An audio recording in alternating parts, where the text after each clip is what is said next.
વિજયાદશમીના પર્વ પર રાષ્ટ્રીય સ્વયંસેવક સંઘના નાગપુર સ્થિત મુખ્યાલય પર શસ્ત્ર પૂજાનું આયોજન થયું હતું। સંઘ પ્રમુખ મોહન ભાગવતે શસ્ત્રોની પૂજા કરી। સંઘની દશેરા રેલીમાં પહેલી વખત મુખ્ય અતિથિ તરીકે મહિલા છે। બે વખત માઉન્ટ એવરેસ્ટ સર કરી ચૂકેલા વિશ્વના એકમાત્ર મહિલા સંતોષ યાદવ મુખ્ય અતિથિ તરીકે ઉપસ્થિત રહ્યા। શસ્ત્ર પૂજા ઉપરાંત રાષ્ટ્રીય સ્વયંસેવક સંઘની પરેડ પણ યોજાઈ હતી। पथ स्पष्ट होता है, क्योंकि ये प्रगति का पथ सीधा तो नहीं होता है। कोई भी पथ सीधा नहीं होता है, क्योंकि उसको परिस्थिति से जाना पड़ता है और परिस्थिति जैसी है वैसा ही जाना पड़ता है।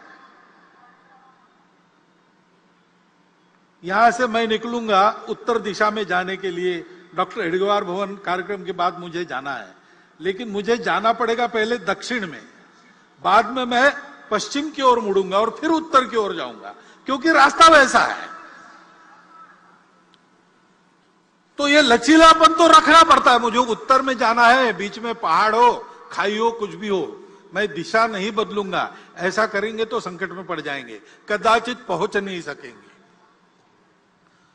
तो रास्ता निकालने वालों को लचीलापन धारण करना पड़ता है, लेकिन लचीलेपन की मर्यादा भी ध्यान में तब आती है जब अपने स्व की, अपने आत्मा की ये जानकारी, ये कल्पना अपनी स्पष्ट हो और सबकी समान हो। क्योंकि सबकी समान कल्पना ऐसी होने के बाद एक विश्वास रहता है।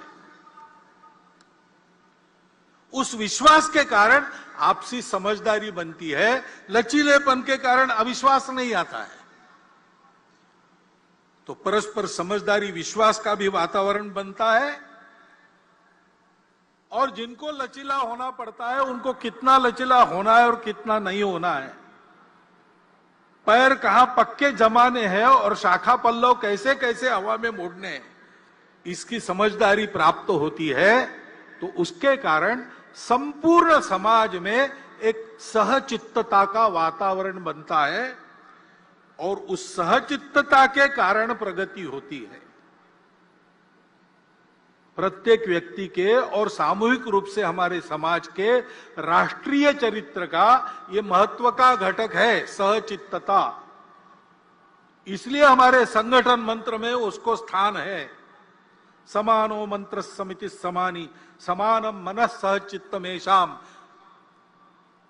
समानम मंत्र अभिमंत्रमेवा। सब समान कहा है, चित्त अलग अलग हो सकता है, इसलिए वहां साथ मिलकर चलने का निश्चय यानी सहचित्तता, इसको बताया है। उस सहचित्तता के वातावरण में सबको साथ लेकर हमको चलना है।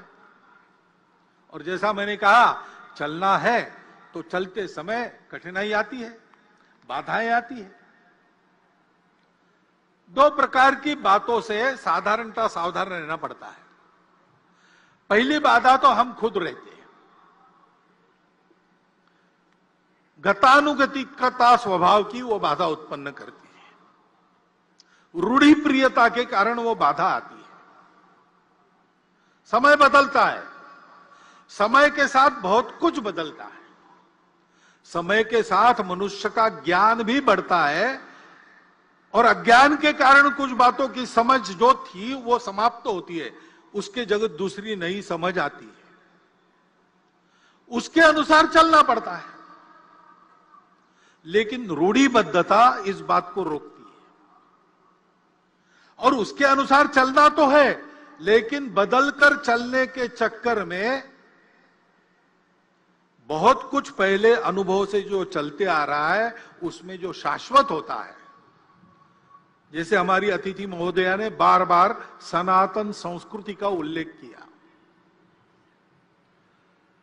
वो जो सनातन शाश्वत संस्कृति के मूल्य है, उनको छोड़ने से काम नहीं चलता। उसी बुनियाद पर नया युगानुकूल, देशानुकूल प्रतिमानक कौन सा होगा, ऐसा विचार करके चलना पड़ता है। तो नित्य नूतन होना पड़ता है, लेकिन चिर पुरातन भी रहना पड़ता है। सनातन और नित्य नूतन ये साथ चलते हैं।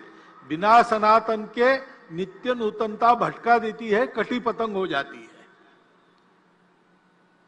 और बिना नूतनता के, वो अंग्रेजी कविता प्रसिद्ध है, old order changeth yielding place to new, lest one good question should corrupt the world.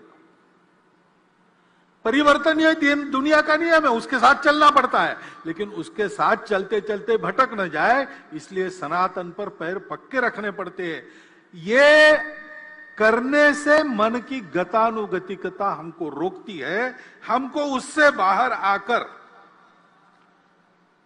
अपने उस सनातन संस्कृति के मूल्यों का युगानुकूल, देशानुकूल अभिव्यक्ति करने वाला रूप क्या है, संपूर्ण दुनिया से जो आता है उसमें भी लेने लायक क्या है, उसको देशानुकूल कैसे बनाते, ऐसा विचार करना पड़ेगा। दूसरे प्रकार की जो बाधा है, सनातन मूल्यों का क्षरण न हो, ये देखकर चलते समय और भी एक बाधा है, वो बाहर से आती, जो भारतवर्ष की प्रगति को होने नहीं देना चाहते। उसलिए भारतवर्ष के समाज में किसी प्रकार का सद्भाव, सामंजस्य जो नहीं चाहते, जिनके स्वार्थों को मार मिलेगी ऐसा उनको डर लगता है, ऐसा होने से वो सारी शक्तियां बाधा उत्पन्न करती है। अब उनके साधन भी होते हैं, अपना स्वार्थ साधने के लिए असत्य विमर्श पैदा करते हैं, गलत विमर्श पैदा करते हैं, हमको भटकाने के लिए, हमारे मन में द्वेष उत्पन्न करने का प्रयास करते हैं, हमारे बीच दूरियां बढ़ाने का प्रयास करते हैं। ऐसे सतत उनके प्रयास चलते हैं जिससे इस देश में एक आतंक का वातावरण हो, कलह बढ़े, देश में एक प्रकार से अराजकता हो जाए, नियम कानून के प्रति सम्मान न रहे, किसी को और कोई बंधन न रहे, डर न रहे, अनुशासन न रहे। इस प्रकार की कार्रवाइयां उनकी चलती रही है, वर्णन करने का जरूरत नहीं, हम सबको पता है, हम सब उसको अनुभव कर रहे हैं। और हम उनको पैठ दे इसलिए वो हमसे नजदीकी जताते हैं, जाति के नाम पर, पंथ संप्रदाय के नाम पर, अपने निहित स्वार्थों के नाम पर भी हमारे हमदर्द बनकर आते हैं। उनके इस चंगुल में फंसना नहीं।